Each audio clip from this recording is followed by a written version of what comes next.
And welcome back. You are tuned into Salam Media, coming to you live via the airwaves of Salam Media online as well as on YouTube and Facebook. Now, the National Energy Regulator of South Africa, NERSA, has agreed to an 18.65% increase in electricity tariffs effective from the 1st of April this year. Eskom had applied for a 32% tariff increase for the 2023-2024 year, which starts in April. To discuss this further, we are now joined by Chris Yelland, an energy expert, speaking to us this morning. Good morning and welcome to the show. Good morning and thanks for having me. I think this is not exactly welcome news among South Africans, especially this comes against the backdrop of stage 6 load shedding, which has been implemented indefinitely as of this week. Tell us about this, the merits and the wisdom behind this increase. Yeah, I think, as you rightly say, it's really not very welcome. If you look at it, an 18% increase on the 1st of April this year and a further 12% the 1st of April next year gives a combined 33% increase over the next 2 years. And what really sticks in customers' throats, I guess, is the fact that at the same time we're having a 33% price increase, we only we're having a 33% supply reduction from Eskom. In other words, right now, as we speak, with stage 6 load shedding, 8 hours, we are without power for 8 hours in every 24. That's 1/3, 33% of the day.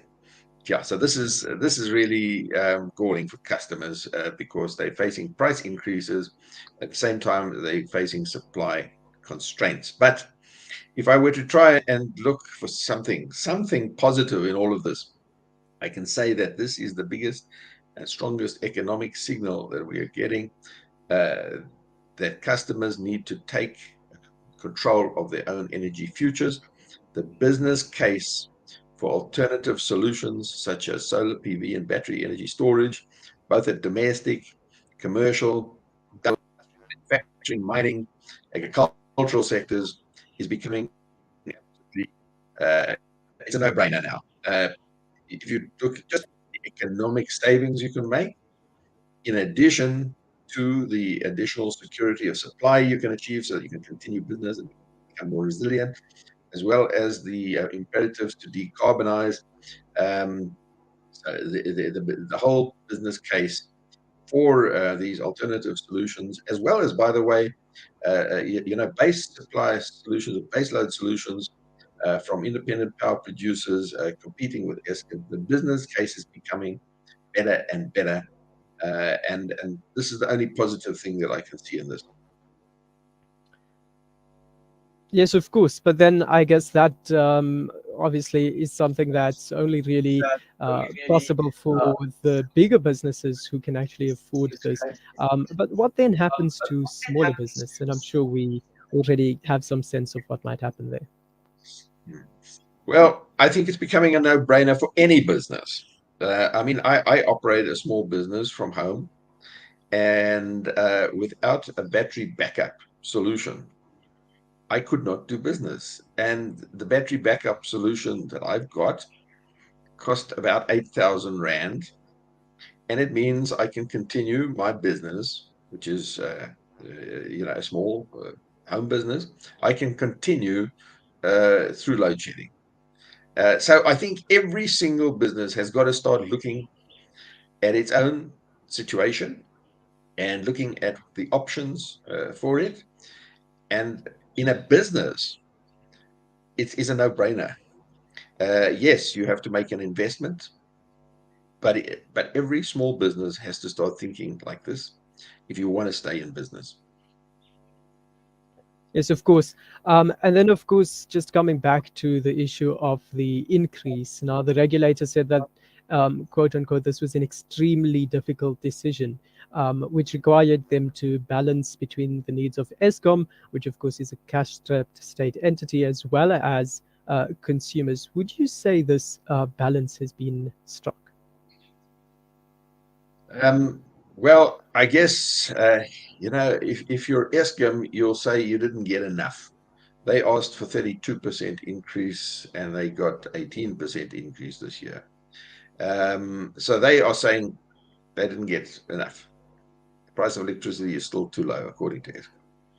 But consumers feel that the award of 18%, which is like 3 times the inflation rate, is way too high.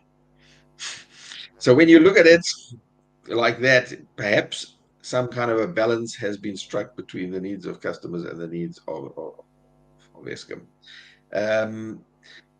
In this application by Eskom also, parts to this application. On the one side, there's the area where NERSA has actually got no discretion.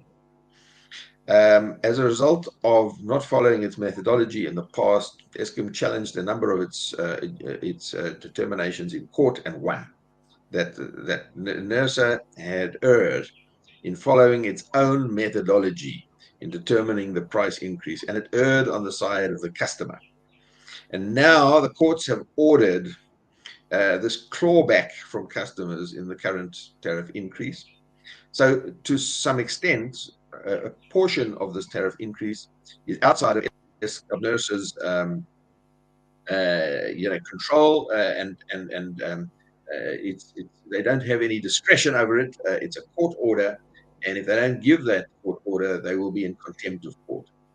There's another portion to all of this, which is in fact discretionary within Eskom's control, and that is the area where Eskom looks at the prudency and efficiency of the Eskom cost application, and it determines whether these costs, line by line item, are prudently and efficiently incurred. And the point is now that cost NERSA has used its discretion to the benefit of customers by giving lower than applied for applications. But now the courts have basically told NERSA, you have to follow your own methodology. If you want to err on the side of the customer, then change your methodology. But you can't have a methodology and then not stick to it. So, as such, I think this particular determination has erred less on the side of the consumer and the customer of electricity, and has forced NERSA to follow its own methodology. But in the meantime, NERSA is reworking its methodology. It feels it's some amendments. But the point, that the NERSA electricity regulator made is that you have to stick to your methodology. If you don't like your methodology, change the methodology. Don't bend the rules to suit yourself case by case, and then suffer the consequences of court action. Okay. In light of that, do you foresee any further increases in the near future? Well, not until the 1st of April this year. And then the next increase will be the 1st of April the following year. So the other thing just to mention is, yes, I do see some further increases also this year. In addition to the 1st of April, you remember that these are Eskom's price increases. And so these get worked into municipal electricity tariffs, and the municipal tariffs increase on the 1st of July. So we're going to see increases for Eskom direct customers on the 1st of April. We're going to then see increases for municipal customers, people who buy electricity from municipalities, on the 1st of July. And then the next increase will be on the 1st of April 2024, and the next increase on the 1st of July 2024. All right. Just a quick reminder for the listeners that you can engage with us this morning on the various platforms. Twitter, of course, being one of the main platforms, at Salam Media, as well as WhatsApp 061-766-0355. Chris, before I let you go, just a quick question from one of the listeners who asks, who is to be blamed for ongoing power outages, Eskom or the Minerals Department? Many say Andre de Ruyter was the right man for the job, but there was too much political interference. What's your take on this? Look, the causes of load shedding go long and deep and far, far beyond one person. Of course, it's always convenient to have a scapegoat, somebody we can blame, somebody we can fire and replace with somebody else. But that doesn't change anything in terms of what is really causing load shedding, and what is causing not just load shedding itself, but the security of supply in general, because the problems we experience go far beyond Eskom. There are certain aspects that are in Eskom's realm. There are other aspects that they are in the DMRE's realm. There are other aspects that are in the political space. There are other aspects that are in the local government and municipal space. And so to try and blame somebody, to identify a scapegoat, is the wrong approach. Eskom is not a one-man business. The leader, the CEO, has a team of executives. The executives have whole departments, and they have senior managers, middle managers, people, workers, staff, and uh, as I say, there are many issues that are completely outside of Eskom's control, including, for example, new generation capacity. Eskom is not permitted to build new generation capacity. That is in the realm of the Department of Mineral Resources and Energy and the Minister of Minerals and Energy. And municipalities also play a big role, a very big role in problems that we experience in South Africa with municipal distribution. So I don't want to get into a blame game. I think we know the causes of load shedding. It's been analyzed to death over the last 15 years. We still have it. We've been talking about it 15. What we need to do is focus on solutions, action-orientated solutions. And we must not fall into the trap of thinking that we are helpless. And we must not become paralyzed by the problems and then not get down to the solutions. The solutions are in our hands. It's up to us. All right, I'm sure there's much more to discuss. Of course, load shedding here to stay, at least as far as Eskom can see.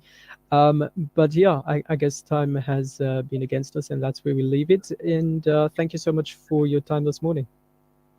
It's a great pleasure. Thank you. All the best. That, of course, was Chris Yelland, an energy expert, speaking to us about NERSA's 18.65% increase in electricity tariffs for 2023 going over to 2024. We'll leave it at that, take a quick ad break, and when we get back, we continue the discussion. Please do stay tuned.